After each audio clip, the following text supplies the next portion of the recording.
Right then guys, here we are with the biggest baddest skill in the game. This week we're covering block, so don't dodge out now because we're going to jump straight into it. What's going on YouTube? I'm Rydog and I'm here to teach you all about Blood Bowl. You can catch me live on Twitch every Tuesday, Thursday and Sunday evenings where I stream Blood Bowl 2, so why not just jump into the chat and say hi. In this week's skill guide we're covering the most commonly seen skill in the game. All the cool kids have it, everybody wants it. Block is one of those skills that is almost never a bad pick on any player, on any team. Before we dive into the ball and chain video, I've got a little note about last week's ball and chain video. There was an extra Nurgle star player added in their spike. Tolly Glockslinger is a ball and chain player who only plays for Nurgle, has a couple of interesting skills, stand firm being very nice, and foul appearance and disturbing presence just like the other Nurgle warriors. All the other ball and chain skills apply, it's just a little oversight that I missed because of the new spike. Blood Bowl is a game of two sides, the ball and the bash. Now the block skill really focuses on the bash side of the game, but it is critical on that ball side too, and we'll come to that later on. When one player blocks another, dice are rolled to resolve the outcome. Now in Blood Bowl there are 5 possible outcomes. I'll cover all of these in a Blood Bowl Basics video later, but today we're just going to look mostly at the both down skill. Now these are represented by a star and a skull. If a both down result is rolled, then both players involved in the block or the blitz are knocked over. But a player with the block skill can ignore the both down result. And this seems on the surface like quite a simple change, but it has game-changing implications. Let's use a simple example. We'll take one human lineman blocking another human lineman. So because both players are strength 3 and without any assists, this will result in a 1 dice block. Because our attacker doesn't have the block skill, there is a 1 in 3 chance of this block ending in a turnover, either with an attacker down, the skull result, or the both down, star and skull result. If we change up our example and swap our human lineman for a human blitzer, who starts with the block skill, both players are still strength 3, so it's a 1 dice block.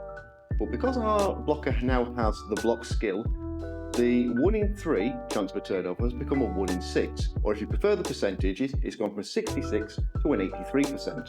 Now that's a huge jump and makes a 1 dice block with block kind of reliable. Not necessarily the best option, but something that you can try. If we expand our example a little bit and treat it more like a game, so you've achieved a 2 dice block using the block skill, then your chance of a turnover have dropped down to just 3%. And whilst this isn't quite the safest action in the game, it isn't far off and it's one you'll see very often and you can rely on it 97% of the time. Okay, so that was a little number heavy, but I can sum it up quite simply.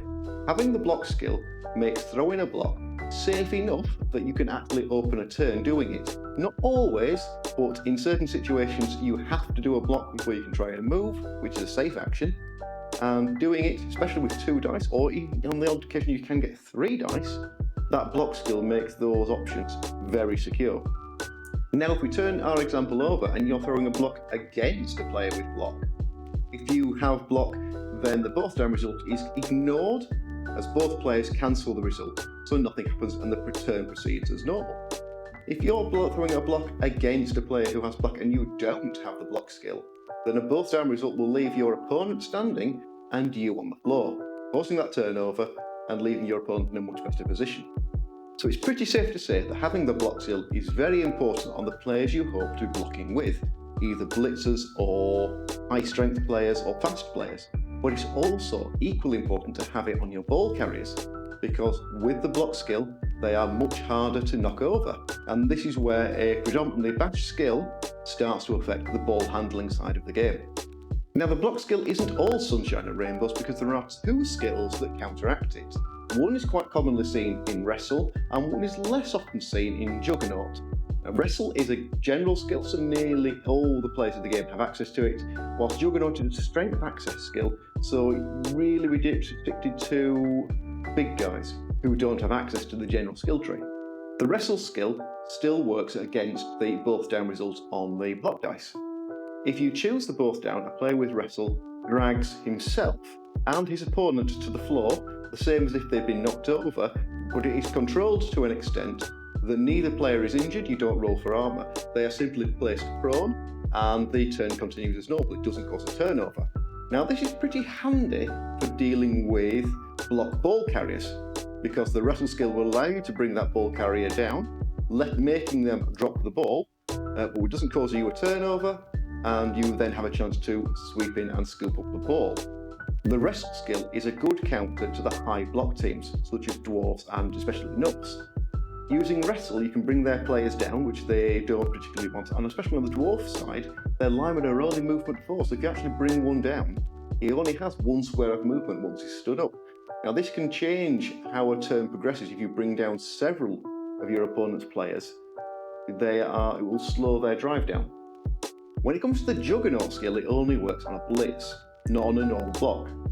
And with it, you can treat a both down result on the block dice as a push.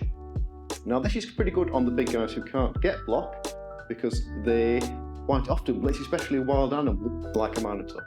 Now because Juggernaut only works on a blitz, it works when you are attacking, but it doesn't work as a defensive measure if someone is blocking you. So hopefully that clears up why block is the most popular skill in the game. If you've got any questions, drop them in the comments below, I'll answer them for you there, or why not jump into our live streams and ask them in the chat, I'll cover them there for you live. Next time, we're going to be covering the Bloodlust skill. Now this is a vampire special, so all you vampire coaches better hit that subscribe bell so you don't miss out on that one. And everyone else, if you're enjoying the content, hit that little bell and the subscribe button. It really helps the channel out. It helps me keep going and bringing you this helpful content. Thank you very much, guys. We'll see you next time.